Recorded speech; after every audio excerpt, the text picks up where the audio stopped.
एक खूबसूरत गांव में जो पहाड़ों और समंदर के दरमियान वाक़ था, एक तजस्सुस भरी लड़की रहती थी जिसका नाम आज़ा था। इसे गांव की हर छपी हुई जगह दरियाफ्त करना बहुत पसंद था और उसकी पसंदीदा जगह एक पुरानी भोली हुई दुकान थी जिसे एक पुरअसरार औरत जिसे सब उदादी ओलिरा कहते थे चलाती थी। दुकान में कदीम चीज़ें, गर्द आलूद किताबें और अजीब व गरीब अशिया मौजूद थीं जिनमें कुछ न कुछ राज छुपे हुए लगते थे। एक बारिश भरी दोपहर को आज़ा ने दादी ओलिरा की दुकान का दौरा करने का इरादा किया। जब वो दुकान में घूम रही थी तो इसकी नज़र एक कोने में कुछ चमकती हुई चीज़ पर पड़ी। ये एक आईना था, लंबा सुनहरी फ्रेम वाला, और उस पर नाजुक बेलें बनी हुई थीं जो लकड़ी में कंदा लगती थीं। आईने की सतह हमवार थी मगर इसमें अजीब सा नूर था।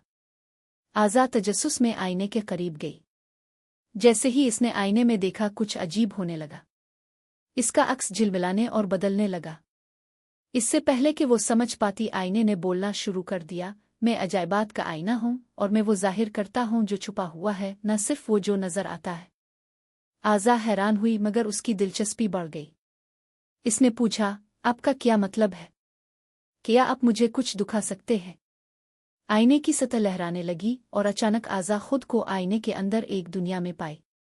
ऊपर आसमान गहरे जामनी रंग का था और ज़मीन सितारों से चमक रही थी। इसके सामने एक शफाफ रास्ता था जो एक अजीम महल की तरफ ले जाता था जो हवा में तीर रहा था। हैरानी और शौक के साथ आज़ा इस रास्ते पर चलने लगी और महल की तरफ बढ़ने लगी। जब वो दरवाजे के करीब पहुंची तो एक आवाज़ गूंजी, सिर्फ वही दाखिल हो सकता है जिसका दिल पाक हो। आज़ा ने गहरी सांस ली और आगे बढ़ी। दरवाजे खिल गए और अंदर एक हुसैन हाल नजर आया जो चमकते हुए रोशनियों और हवा में तैरती गोलों से भरा हुआ था। हाल के दरमियान एक चांदी के लिबास में मलबूस शख्सियत खड़ी थी जिसके हाथ में एक छोटा आईना था। तुम्हें चना गया है आज़ा, इस शख्सियत ने कहा। ये आईना तुम्हें तुम्हारे दिल की सबसे गहरी ख्वाहिशात दिखाएगा, मगर सिर्फ तब जब तुम सच का सामना करने के लिए तैयार हो। आज़ा थोड़ी झिझकी।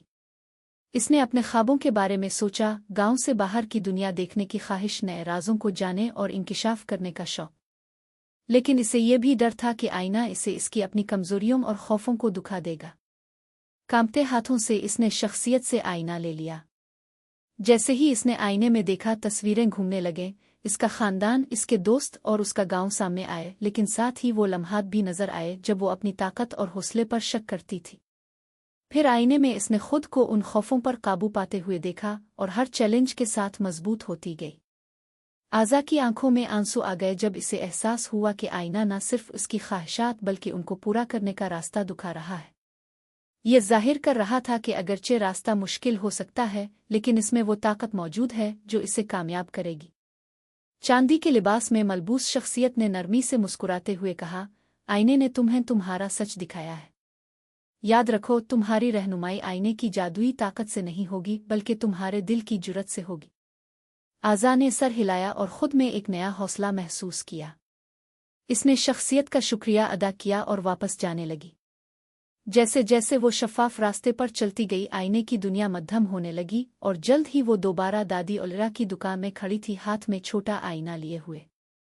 दादी ओलिरा उसके पास आईं और मुस्कुराते हुए कहा, अजायबात का आईना हमेशा सही शख्स को चुनता है। उन्होंने कहा, इसे अपने करीब रखना आज़ा, और कभी ना भूलना जो इसने तुम्हें दिखाया है। इस दिन के बाद से आज़ा अपने साथ जादुई आईना रखती थी। ये इसे इस जुर्रत की याद दिलाता था जो इसने अपने अंदर दरियाफ्त की थी और उन मुहिम्मात की जो इसकी दुनिया में और उसके अपने दिल में छपी हुई थी।